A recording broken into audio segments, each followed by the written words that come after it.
Hello, my name is Anita White, and I'm a life coach with WhiteLighter Coaching Quest. I'm also a licensed real estate agent at Coldwell Banker Burnett. Welcome to my show, Coaching Conversations. Today, I'm talking to an extraordinary person with an ordinary life. So I'd like to welcome to my show, Adam Nyberg. Thank you. Thank you. It's a privilege to be here. I'm glad you're here, Adam. So tell me, give me a little background about you, Adam. You know, you grew up in Stillwater and... Yeah, I was born and raised here. My family has been in town for quite a few generations, and really enjoy raising my family here, and loved growing up here. So. Right, and you're my boss, or the vice president here at Coldwell Banker in Stillwater. So tell me a little bit about your career path, how you got there. Sure. Yeah, I was originally licensed in 1994. Started as a salesperson, just like most people do with their real estate career. And in the like 1996, I started doing some managing with my family's company.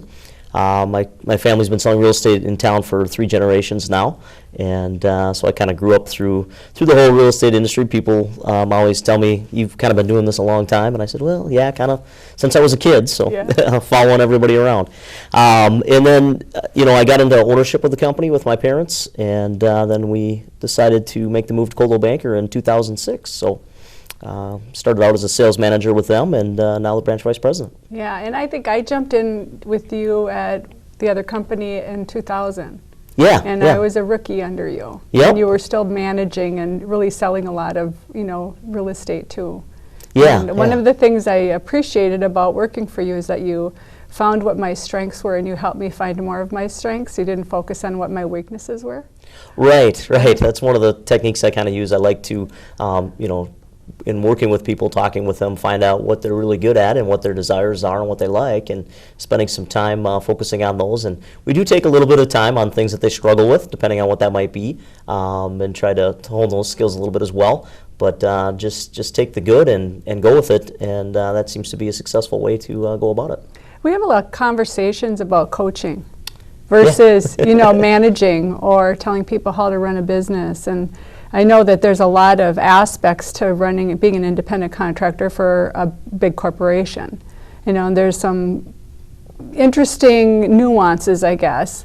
And one is that you are really the leader in the office. You're really the go-to person.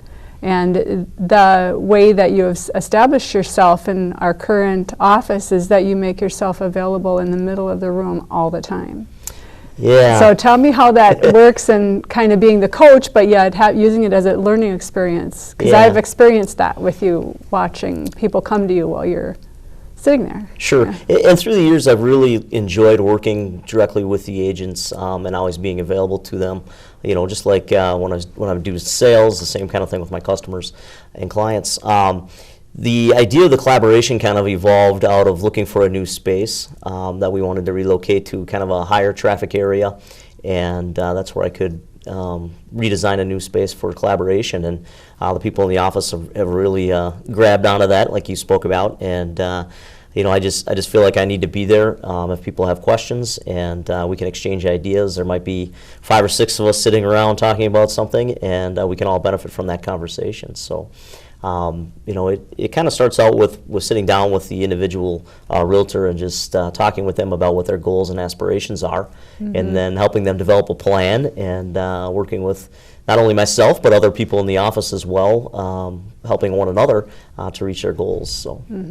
Well, and when I remember the first couple of years that I had to get in kind of a different routine with how I wanted to earn my money, because I hadn't been an independent contractor before. I'd always worked for a company. And you said, how much money do you want to make? That's a fun thing to say. And I was like, I really get to decide this? And so when you said that, it was like, okay, how much do I need to make? So I set an outcome.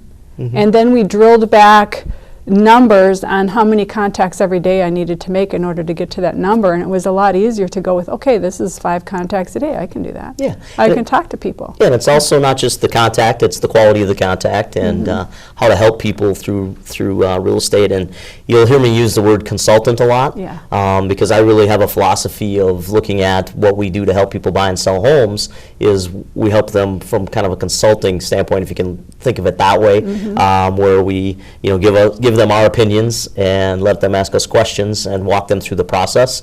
We're not so much just saying, hey, you have to buy this one house. We walk a buyer through that process. Obviously, when we represent a seller, we want to sell that one house, and so that mind frame changes a little bit. But really, just to be more of a professional consultant, just like people in their lives consult with their doctor, their lawyer, financial planner, all those types of things. I take that same approach to the real estate business. I feel like sometimes I'm like what my life coaching practice is. I'm a therapeutic coach because the people that are attracted to me are the ones that are in a lot of, I want to say like dire straits or in bad parts or hard parts of their life where somebody has died and they need to sell the family home, or there's someone going through a divorce and you got to sell one home and find two. Yeah. So there's that coaching part where you have to deal with the touchy-feely emotional stuff that they're going through so people can get through that so they can get to the business part, their logical work. And it's hard if there's that conflict. But I find that that's part of that coaching process, what's working, what's not working, what's missing, what do we got to do next, what's your part, what's my part, to define the roles. Because I've had experience where a lot of people will just go find a house online and think that's the one. And go look at that one house and say this is it. And I'll go, wait a second. Let's look at everything in that price range that you're looking at and make sure that's the one. So we do our due diligence, because I wouldn't want you to come a year from now and say I should have looked more before I just picked one. Right. Yeah. So that's the coaching part where it's like be more reasonable than the emotional part where it just feels good to be here. They still ended up buying that house. Right. But at least they know that everything else they looked at, they flushed out all of the things they possibly could have wanted in something else and said, nope, this is not it, this is not it. And that's kind of a benefit too, is when you know that you've done all of that for them. So it's more of that. Yeah, it's a lot of exploring your options, and I've had that happen where you show somebody one house and I want to buy this house, and well, this is a great house. I got a couple more to show you. Let's go look at those. And then for some reason they like a different house differently, and it's just buying and selling a house is such an emotional thing for people usually, because for a lot of people it's going to be the largest purchase that they make. It's a lot of times where they're going to spend a lot of their life there. 5, 10, 15, 20 years, some people longer. And so it can be real emotional when they're buying and selling. So part of our job is to try to keep that process calm too, through negotiating with the other party and anything that might come up through the transaction. So it's really consulting them through that whole process. Yeah, I recently visited with one of my clients. They closed on their home, I want to say the end of October. And they had found a for sale by owner and tried to negotiate it on their own. They still had me as their agent, but there was a lot of stuff that went on with the owner that I didn't really know about, and it didn't end up how they really wanted it to. They still ended up with the home. They wanted the home. Sure. But the buyer called me and she said, is there such a thing as buyer's remorse? I'm not sleeping, I'm not eating, I'm losing weight. She's 67 years old and she is in total freak out. Is there any way we can just throw away our earnest money and get out of this deal?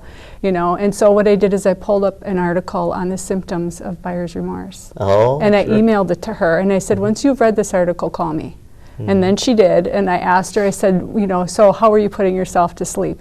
And she said, well, most of the time I go through the scurried kind of activity and then I crawl in bed, and I knew that they lived in the country. So I coached her into calming herself down by getting outside and just sitting until she stopped vibrating. And actually taught her a little prayer to say while she was doing that. And she said, man, you're like a life coach and an agent. And usually, and you are. and I am, but most people don't know that. Yeah. I work with them as an agent, and then I have my coaching practice. It's a different thing, Right. and sometimes they marry each other. But I'm not, getting paid to be a life coach when I'm a real estate agent. Right. Because it's hourly, and it's a very, you're a contracted. It's got a role and responsibilities and code of ethics and all that. It's a different code of ethics with coaching. Right. They're a little more stringent. You have to be in an office and you have to fill out a healthcare form. Yeah, sure. A little more, different avenue. yeah, for sure. But so when people that are interested in being a real estate agent, and maybe they've been let go from their corporate job, how do you get them going? Well, we've had a lot of people transition. Actually, it's no secret the average realtor is quite a bit older than the average actually buyer or seller. So, you know, we have a lot of people that come in as a second or third career. And it's just a matter of sitting down with those people and going through my process that I go through with them, like I mentioned before. And it's talking to them about their wants, their needs, explaining to them, you know, that it's not just a hard sales job. It is more of a consultant role as well. And, you know, how to meet potential clients and also how to offer help to your friends and family and people that they know. Mm-hmm. You know, the best business you can get is a referral from somebody you know saying, hey, give Anita a call because she did a great job for me and she's a good friend of mine and I trust her. Mm-hmm. And that's a really valuable thing that I get out of being in this career. Mm-hmm. Is when somebody refers me and says, you know, hey, I know he'll take care of you. Yeah. I really appreciate that. Yeah. So. Well, and what what I like about being in the business a long time is that I feel like I'm kind of a referral hub. Because I know people who will paint, I know people who will do flooring, I know people who will be cleaning, I know people that will move seniors. I know a lot, and you know a lot. And if I don't know them, I know you know them. And that's another thing that happens in that circle of imagination in the office, is that somebody goes, oh, I need, you know, something, and one of us has a good referral. I need a sewer guy, I need a septic, you know, guy pumps or whatever. And we always have a way of finding the right answer. Because that's one thing I know about realtors, is that if we don't have the answer, it's on us to find it. So we'll just keep on the phone until we get the problem solved. Right, you know? Right. And chances are most of those things, you know, you mentioned some simple things, but most of those things and activities someone in our office has ran into over the years. You know, we have a lot of combined experience in there. And, you know, our company also has a list of vendors that we recommend and have a process to make sure that they're treating our clients right in order for them to stay on that vendor list. So we have a couple different avenues, ways to get people the help that they need to get their house ready to sell. So that's something I really am amazed by, because it's before, during, and after the sale. Right. You know, it's not just to get your house ready for sale that you have access to these vendors. Yeah. It's that if something comes up during the time it's on the market, or even after the house is closed and you're moving on to someplace else and you move into that someplace else and you have a surprise, you have a place to go to get the information. Yep. And that kind of goes back to taking the consultant approach, that, you know, we don't want to just make a quick sale with somebody. We want them to be a client for life, and we want to have them call us when they have questions or if they need something. Some of the funner things I like to do is actually reach out to some of the people that I've dealt with and just talk to them about their home, and especially in the last 10 years, how home values have gone way down, and now that they've come to rebound. So it's a lot more fun these days because it's more positive response versus for 5 or 6 years there where it was a lot of numbers people didn't want to hear. And the market has really come back strong, and you know, right now the market needs more listings.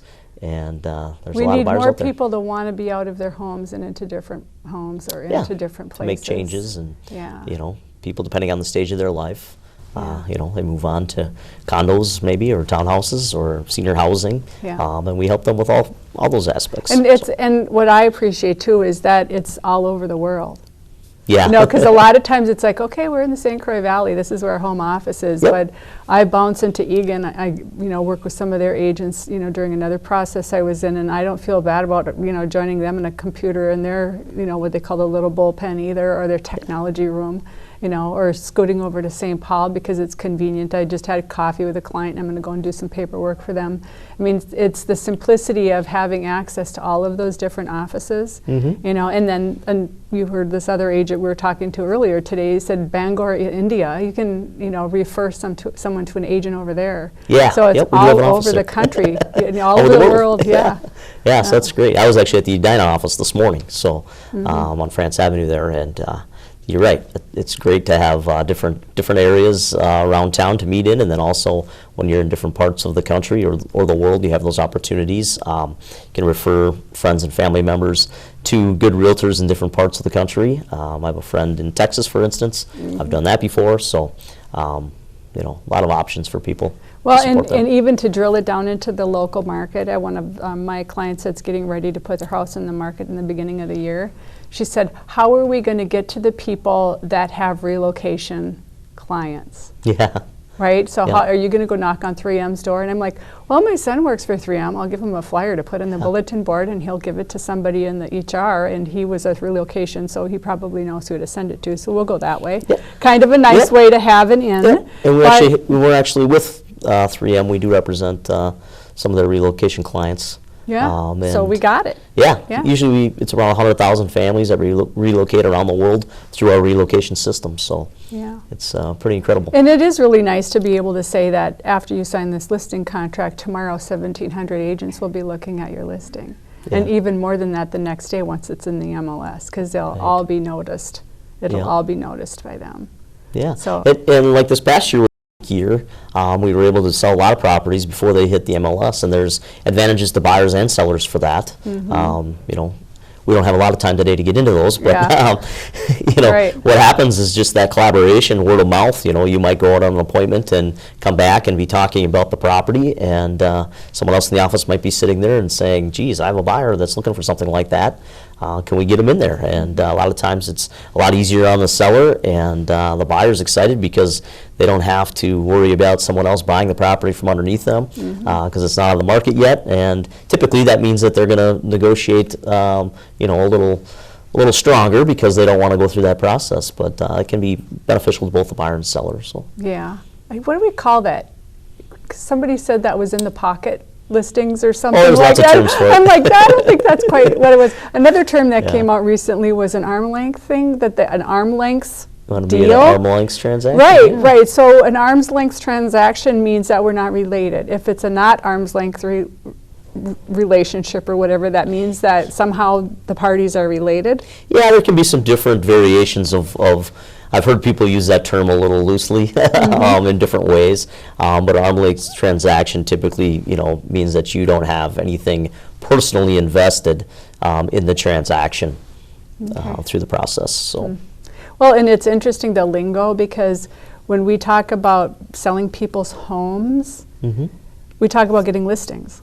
right. So when I'm talking with people in the community, I am careful to try and talk their language, because in realtor speak, there's all kinds of acronyms, MLS, what is that? Multiple listing service. Yeah. You know, so it's easy to just assume Right. that people know what we're talking about, but we have kind of our own code. Yeah, yeah. of There's some things, yeah. confusion out there about, you know, MLS. You know, some people think they can access the MLS online through various websites. Name them. There's all kinds of them. Yeah. We have one. Our competitors have them. You know, but really the MLS system itself and its full-blown capacity is something that agents use. The data from MLS for properties that are for sale is fed to the different websites for the consumers to come to. And years ago, realtors together, collectively, made a decision to allow each other's listings on each other's websites, so the consumer doesn't have to go to competitor 1, competitor 2, competitor 3 website. They can just go to coldwellbanker.com and get all the listings. So Right, and I think that some people think that the website that it's on is the source, when the MLS, which is the source that we put the input, so we're the data drivers. yeah, when Yeah. we take listings, you know, all realtors, well, not all realtors. yeah. I believe the last stat I saw was 98% Yeah.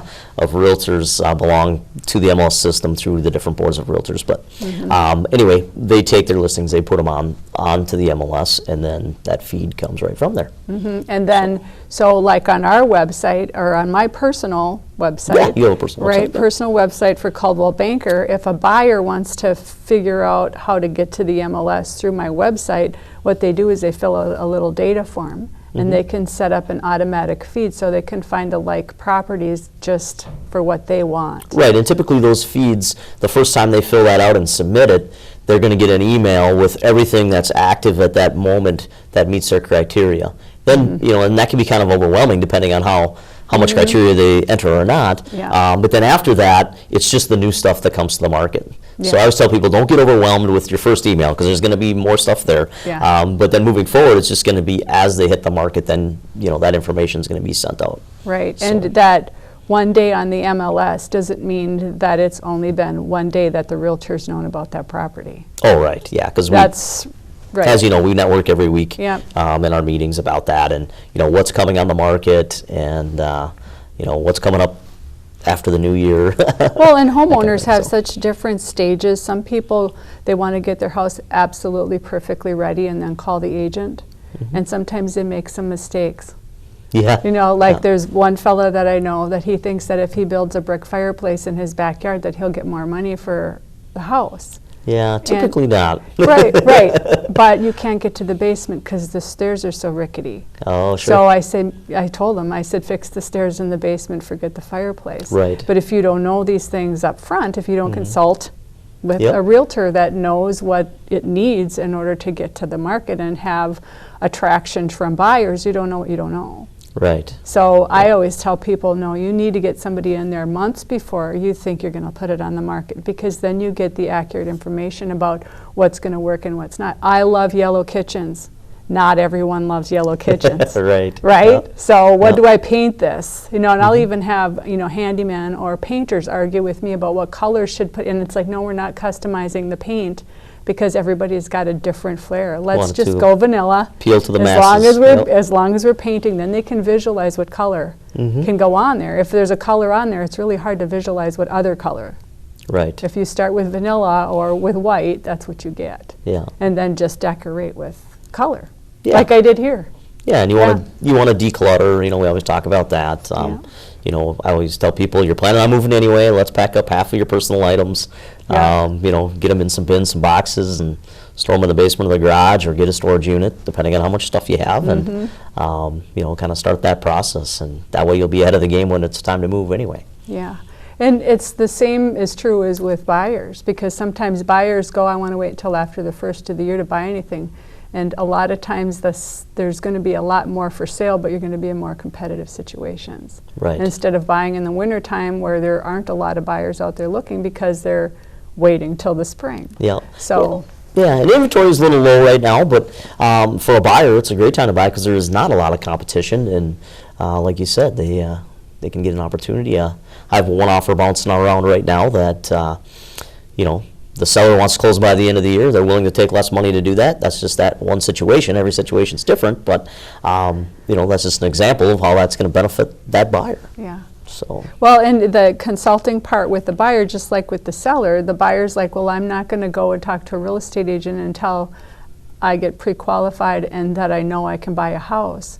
When sometimes you need coaching just about whether you're ready to do that. Maybe you've been a renter all your life. Do you know what you're getting into when you're buying a house? Right. You know, Yeah. that when the furnace goes out in the middle of the night, it's not going to be the landlord calling the furnace guy. Right. And the expense of what that might be. So there's like a learning curve, too, to becoming a new homeowner, or someone that is trying to move a parent out of their home, and they don't know quite the steps on how to do that. Well, how are they going to buy something that is in a 55 and older community when they have this house here? Right. So having the coaching on, okay, here are the steps.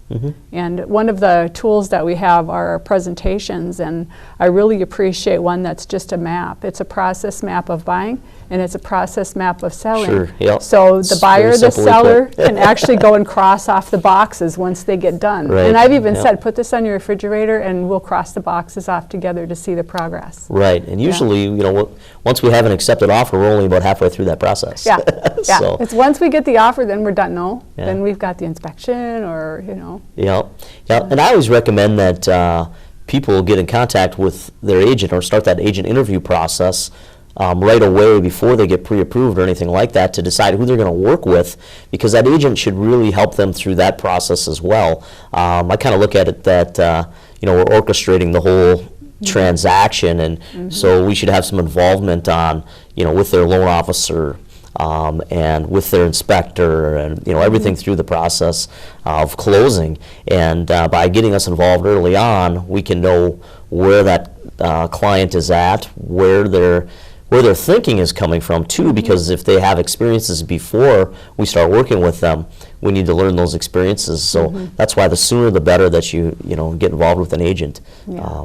It's going to be a smoother transaction. Yeah. Well, and that, you know, I have the same thinking. It's like we're the hub, and the other spokes are like the lender, the inspector, the title company, The appraiser. the appraiser, and maybe they're the outside of the wheel, and we just keep it going in the right direction.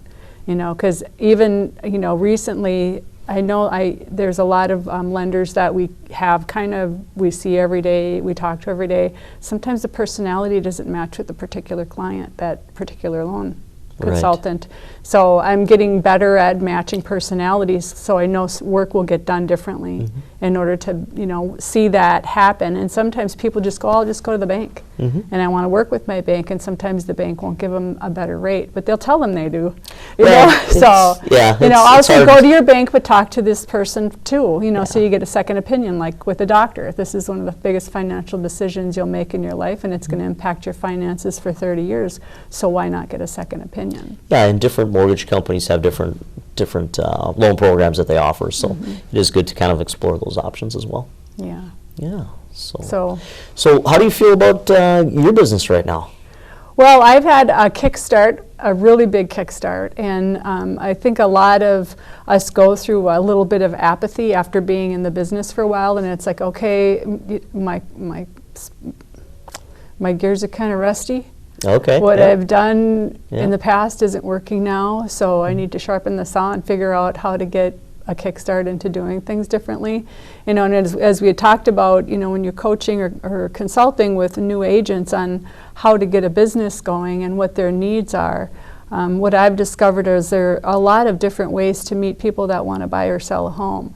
And the real best aspect of it is being yourself in all of the areas of your life, just being authentic and being present with people, but keeping the radar on. The antenna's up, and I hear someone talking about, oh, I want to buy a house or I want to sell a house, or someone is talking about it, to actually go ahead and feel like I can be part of the conversation, and instead of feeling I'm in the salesperson role here. I hear you. I'm going to talk to you about. It's like, no, I have some wisdom, not just experience and education, but I have some wisdom about this after 18 years. Right. I know a little bit about it, but to find, and I went through a big program where I went through 7 weeks of retraining my thinking, and some of it was training my thinking to think like my coach, my internal coach, and then retraining my thinking about how can I be better for a client that needs me. And recently I decided I was going to go knock on some doors and talk to neighbors about a house I was going to sell, and I was surprised at how comfortable I was in that role. I get a little scared, because it's somebody I don't know, but to know that they might need my help. And to look at it that way, and I've always been that way in my jobs. No matter what it is, I want to be of service to other people, and to not be a threat to them. And sometimes people get an idea of what a real estate agent is like we're a bulldog. We're going to force people to sign paperwork, and then they're going to get stuck with something they didn't want. And it's like, and I'm no way that. Right. I'm no way that. And my biggest concern is that people are wanting and needing the service that I have, and if I don't, I recommend someone else. But my biggest learning curve has been to stretch and go ahead and let it shine, to get into where I, rejoining the chamber and letting myself be out with all of that, and not being shy about, I'm a good real estate agent and I'm a really good coach. And I really love people, and I want people to be happy in their homes. And if they're going through a big transition in their life, I want to be the soft place they land and the person they trust, even if it's a personal thing. I'm freaking out, I'm losing weight, I can't sleep, that they can feel like they can call me and know that I'm going to be present with them. Yeah.